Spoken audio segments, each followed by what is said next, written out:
we get our last addition to the crew, Mr. Spock comes aboard to figure out why he's been sensing the anomaly. I offer my services as science officer.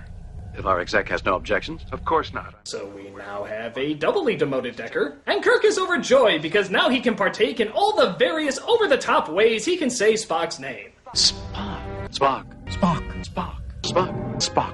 Spock. Spock. Spock. Spock. Oh, turns out I've been saying it wrong the whole time. It isn't Spock, it's Spock.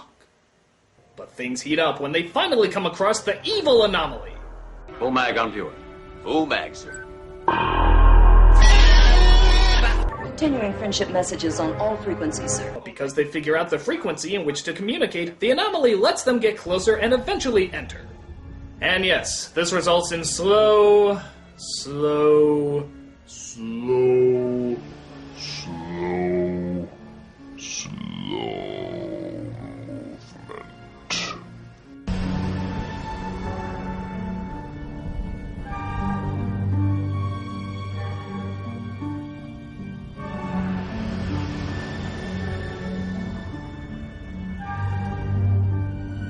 Patterns unrecognizable.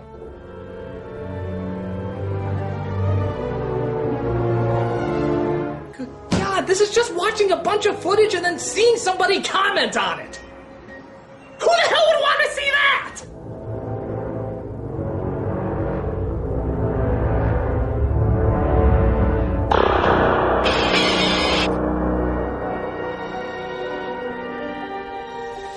Jesus, it just keeps going! Do something, damn it! Fire a laser or some shit!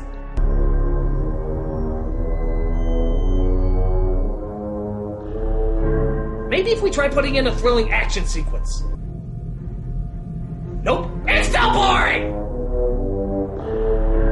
Please do something! Tell a joke, pull Spock's ears off, I don't care, just something! Good God, they don't even bother with reactions anymore. They just are showing longer and longer shots with no friggin' edits in them whatsoever. Cut to something! Cut! Cut! Cut! Cut! Oh my God, this is agony! This is such boredom! Angry Joe, why didn't you tell me? Tell me there's an edit coming up. These shots are going on forever. Please, give me a cut! Just give me a cut!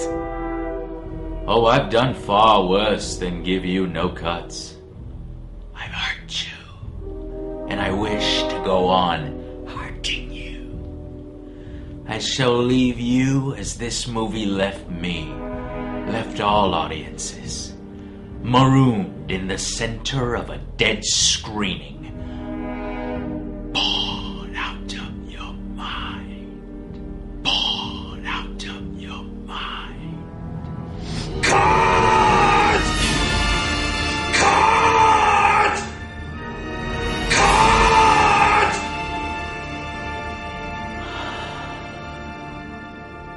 But believe it or not, something does finally happen! Oh, thank God's milky prostitutes!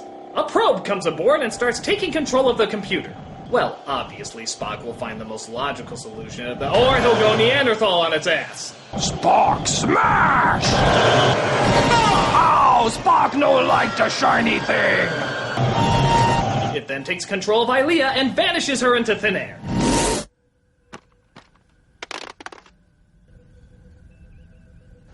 Well, she's dead now. Tell me, was she celibate? But she shows up later on the ship, having been taken over by the anomaly. Jim, what's going on? Tricorder. No, that's a bald woman. But this is a tricorder. Jim, this is a mechanism. To more readily communicate with the carbon-based units. Infesting. Enterprise. I'm programmed to observe and record. Wow, no emotions, no feelings, no needs? It's the perfect woman! Am I wrong, ladies? Am I wrong? Oh. So the anomaly is called V'ger, and it's searching for who or whatever created her so that she may finally join with it. So while Decker shows her around the ship, allowing her to collect data, Spock surprisingly steals one of the spacesuits to see if he can communicate further with V'ger. Computer, commence recording. Captain Kirk, these messages will detail my attempt to contact the aliens. So, to put it bluntly, he'll be back after these messages. No, wait, that was a joke. It wasn't serious. No, hey, what are you doing? Stop! Chester, report! We were intercepted by a work from our sponsor! Damn it! Those advertising executives are getting more and more clever. Raise our shields against any more commercial plugs! Yes, sir! Incidentally, this raising of the shields is brought to you by the delicious taste of Diet Coke. Chester! Sorry! So Spock journeys to the center of V'ger and comes across, well, there's no subtle way to say it, V'ger's vagina. A V'gerna, if you will. I mean, God, look at that! I keep thinking I'm gonna have to put a censor bar over that thing! First we got the Sky Gina in Langoliers, and now we got the Space Gina in Star Trek! It's almost as if sci-fi writers don't get a lot of pussy! But that'd be ridiculous. Just look at this last picture of Philip K. Dick. Whew! Guy's a man-whore. Spock tries to mind meld with V'ger, but gets his ass handed to him. He returns to the ship to report that V'ger came from a planet populated by living machines, and has evolved with incredible knowledge, all except for one question: who the creator is. And V'ger vows to cure the universe of carbon units, mostly the ones on Earth, until she finds her answer. The carbon unit infestation is to be removed from the creator's planet. V'ger is a child, evolving, learning, searching. I suggest you treat her as such. Hey, does V'ger want to go to Chuck E. Cheese? Does V'ger want to see a Justin Bieber concert? Does V'ger want to fund a franchise about a sparkling vampire that's setting women back dozens of years? The carbon units know why the creator has not responded. Disclose the information. Not until V'ger withdraws the devices orbiting the third planet. So Kirk says he'll give the information, but only to the center of V'ger herself. The probe complies, and Kirk plans his next move. Mr. Scott, be prepared to execute Starfleet Order 2005. Why has the captain ordered self-destruct, sir? I would say that's because he hopes that when we go up, we'll take the intruder with us. I signed up for Starfleet to pay for my college.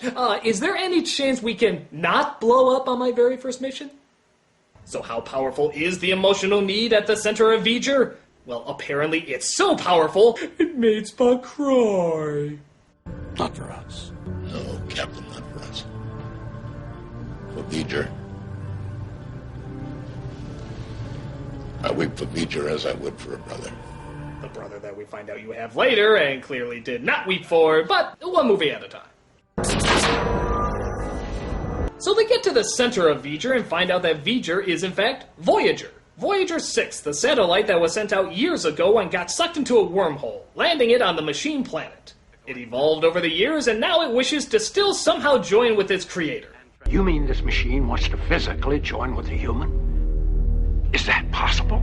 Let's find out. Decker, I'm gonna key the final sequence through the ground test computer. So, whatever he just says apparently means that Decker is giving himself to the computer. Oh, my love, my darling. So their joining sets off a giant explosion and Enterprise gets the hell out of there. Did we just see the beginning of a new life form? Yes, Captain. We witnessed a birth. Possibly a next step in our evolution. Well, let's never reference this big step in evolution again in anything Star Trek related. That way it'll show just what an impact it had on our evolution. Truly, this is a big day. That-a-way. So the crew is back in form, they're happy a big bang was set off by a big bang, and they go off to where no man has gone before. And that was the first Star Trek movie, and let me tell you, I can see why it's often called the slow motion picture. The ideas are interesting, even provocative, but most of the characters aren't developed in an interesting way, the pacing is unbelievably slow, and on top of that, it's so boring! The effects, I'll admit, are very impressive, but when you have to look at them for what feels like an eternity, you get sick of them pretty fast. I really feel like this film was trying to do what 2001: A Space Odyssey did. You know, sort of make it like an experience movie. But that's not what Star Trek was mostly about. It was more about a mix of ideas and characters, not as much an out-of-body experience. The only out-of-body experience this movie can conjure is taking us to fucking dreamland. So, take it for what it's worth. I'm the Nostalgia Critic, and Star Trek Month is on the way!